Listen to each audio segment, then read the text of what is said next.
But for now, could you please warmly welcome Jetsunma Tenzin Palmo. Good afternoon. Yes, I need something to point.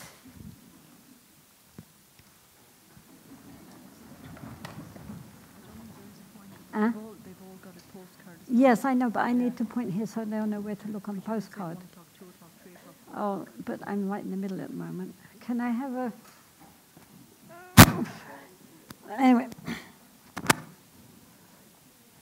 Okay, so is there anybody here who is not familiar with this diagram?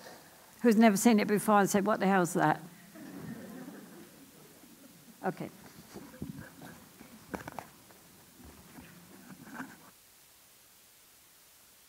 A diagram of, essentially it's a picture of Samsara, of the endless wheel of birth and death.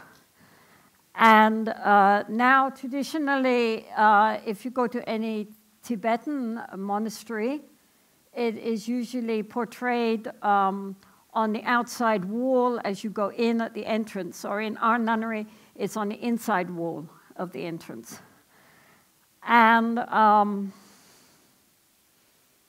yes, so what I want you to do, okay, so I'll start with the outside thing. It's held by this red monster here, who is Yama, the Lord of Death and Impermanence. So it means that all these realms of existence are still impermanent and held in the claws of death, Lord Yama. Now, even the highest realms of the gods are not beyond birth and death. And up in the corner here, you see the Buddha, who is outside of the wheel, and he's pointing to the moon. Oh. Does everybody have a card? You don't have cards? Sumalas? You have the image, okay. Sorry. Okay, you're visualizing it all very nicely. Anyway, the Buddha is pointing to the moon, which represents liberation, right? So he is outside of the wheel, and he's pointing, this is the way to go. Okay, now, as with any wheel, what keeps it turning is the hub, right? In any wheel, it won't turn unless there's a hub. The hub, the core of the wheel, that is what has the rod going through. That turns, and the whole wheel turns round. So I keep, in case we go on forever. So here, the hub, if you can see, the very center of the picture, there are 3 animals, right? There is a cockerel, and a snake, and a pig, right? Can everybody see that? Right?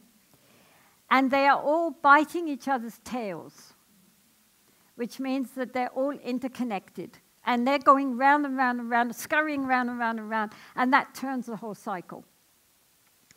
So, this really is very, very, the whole point of this wheel of life are those 3 little animals at the middle. The cockerel stands for desire, greed, grasping.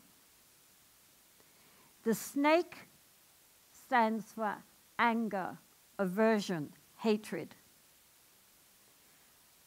And the poor pig stands for ignorance. Very unfair to pigs, but there we go. So the underlying point of departure is that pig. Ignorance in Buddhism does not mean not knowing the capital of Guatemala or being up on the latest in quantum physics. It means not knowing how things really are, being caught in our conceptual, thinking, dualistic mind of subject and object, and not recognizing the way things really exist, because our minds naturally reify everything. That means that we make everything into separate individual things. And then we either like those things or do not like those things. So the pig is the beginning.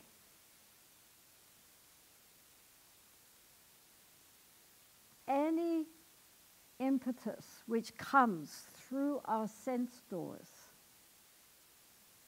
our eyes, what we see, what we hear, what we taste, what we touch, what we think about, automatically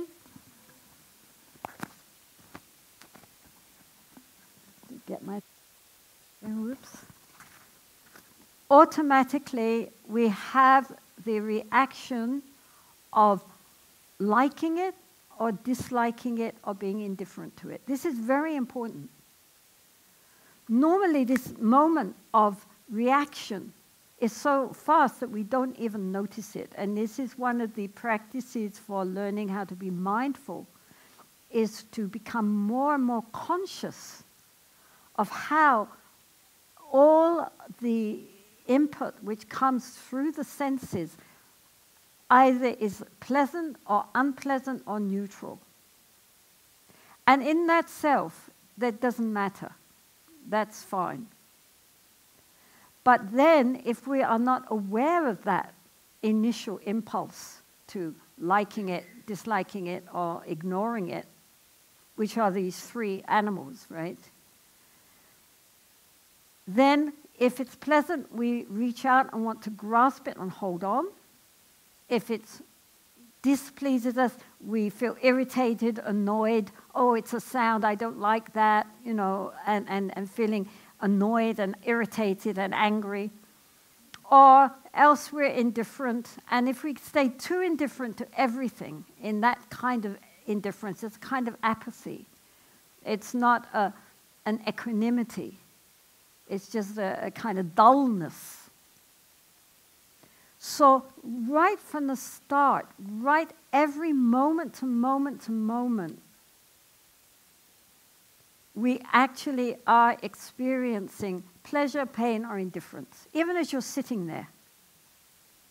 You sit there and, oh yeah, this is a nice seat. It's very comfortable.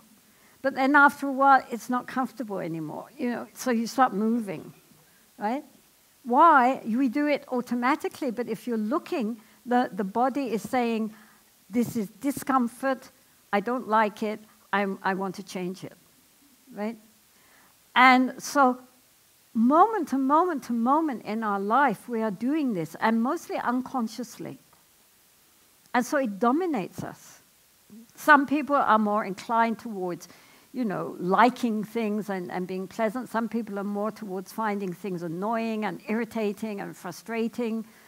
But all of it are these root poisons of the mind, which if we see it at the moment of arising as pleasure, displeasure, or neutral, it doesn't harm us. There's no problem. We don't have to follow it. But if we ignore that initial impulse, then we find our mind and then later our speech and our actions going along following these impure impulses. Do you understand? I mean, this is very important because this is the very reason why the wheel is going round. And it's the reason why mindfulness is so important. What are we mindful of? Essentially, we are mindful of our mind. And not just when we're sitting nicely, but during all the time when all this input is coming towards us to watch, to be clear what comes up in the mind when it comes up. And then we don't necessarily have to follow it out. If we are aware, then we can just notice. And if we notice, then we are in control. If we don't notice, and we just follow along with our impulses of pleasure, pain, or indifference, then we are out of control. Do you understand? This is very important because it's the very thing which keeps the wheel going round. And it's right at the very start, before anything else. Before the conceptual mind gets busy, there's that moment of clarity. And then the conceptual mind catches onto it. And if it's something nice, then it wants more. If it's something it doesn't like, then it wants to get rid of it and feels, aversion or annoyance. Or else it just is dull and doesn't care one way or the other. So that moment, as it comes, and it's every moment, it's not some special moment. It's moment by moment by moment by moment. Either we are aware or we're not aware. And if we're not aware, then we're just swept along by our conceptual mind, which is often dominated by these three poisons. Much more than we normally are conscious of, until we start really looking and seeing how much of our speech and actions are motivated by these elementary negative emotions, even if we're fairly nice people. I mean, it doesn't mean we have to be in rages every moment or jumping on people filled with lust. It can be very subtle, but nonetheless, it guides and motivates so much of what we do, unless the only thing which can overcome it is not suppression, but awareness. Being conscious. What's actually going on here? Moment to moment.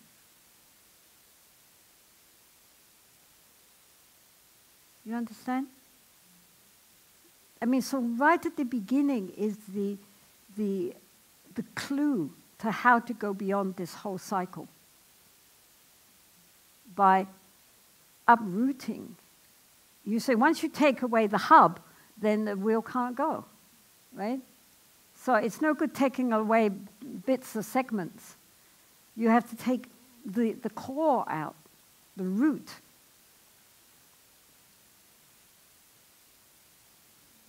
So everything which comes after that is based on what is there at the very center. And that is with us, moment to moment to moment to moment. And that's what we've got to wake up and be conscious of. How it all works, how it all fits together. And if we can do it right when it's just there, then it is relatively simple. By the time it's elaborated itself, it's much more difficult. So the point is to pinpoint it right at the start.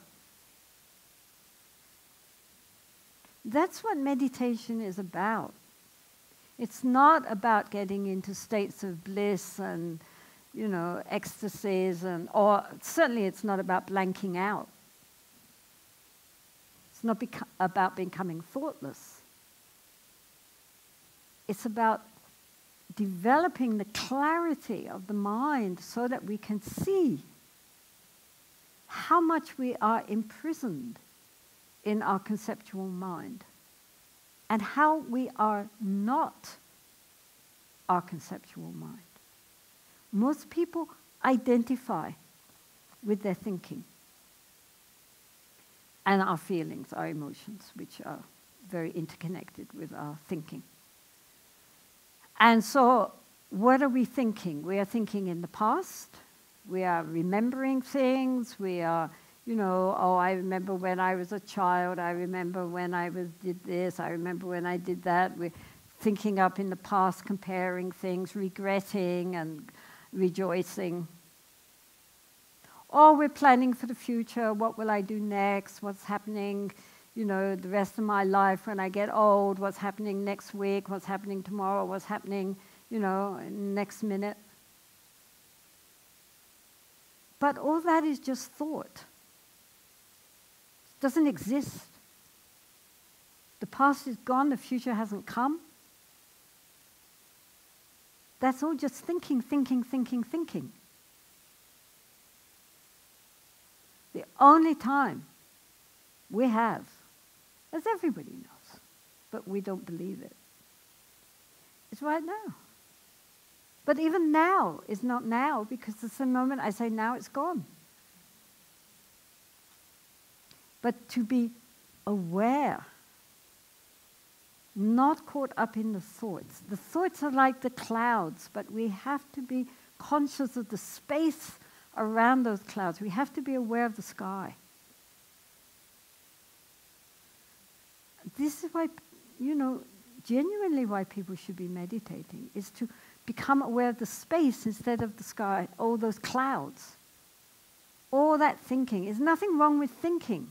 I mean, thinking is a great skill. But if we cannot stop thinking, then we're in trouble. We should use the tool when we need it, but it shouldn't be on the whole time. Television can sometimes be very interesting, but if we can't turn the set off, and it's blaring endlessly, and you know the kind of stuff it shows on television, well, it's nothing compared with the stuff it shows in your mind. And all the reruns. So we have to be, this is where we live. We live in our mind, and so it's very important that we become the masters of our mind rather than the slaves of our mind. So in Buddhism, basically, you know, it's all schools of Buddhism are dealing with how to recognize the negative emotions in our lives, especially our greed, hatred, and delusion, and how to either uproot or transform these negative emotions which dominate so much of our lives, so that we become the masters of our destiny instead of the slaves of our destiny. This is why they're right in the middle there.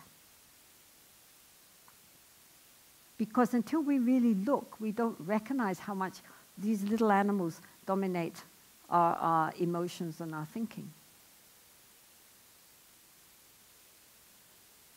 They are ego. They are the sense of I and me and mine, which is our fundamental delusion. We identify with all the wrong things. We identify with our conceptual thinking, our memories, our ideas, our opinions, our beliefs. Who are you? You will say your name. You will say where you came from. You know, we identify with our race, with our religion, with our culture, with our whatever. All these things which are so impermanent and are not our essential nature at all. I mean, yes, they're very useful in a functional way, but they are not our true nature. And as long as we are dominated by all our negative instincts, we suffer. We suffer, and we cause suffering to everybody else. I mean, why is the planet being wrecked? It's because it's controlled by people with uncontrolled minds. I mean, that's the fact of the matter. It's dominated by people who themselves are dominated by greed, anger, and total delusion. And so then they project that out and destroy the very planet they live on. And we're all, you know, agreeing to that by our lifestyles. So therefore, these little animals in the middle are the essence of the whole problem. This is what I try to say. Don't ignore those little animals. they are where all this other stuff comes from.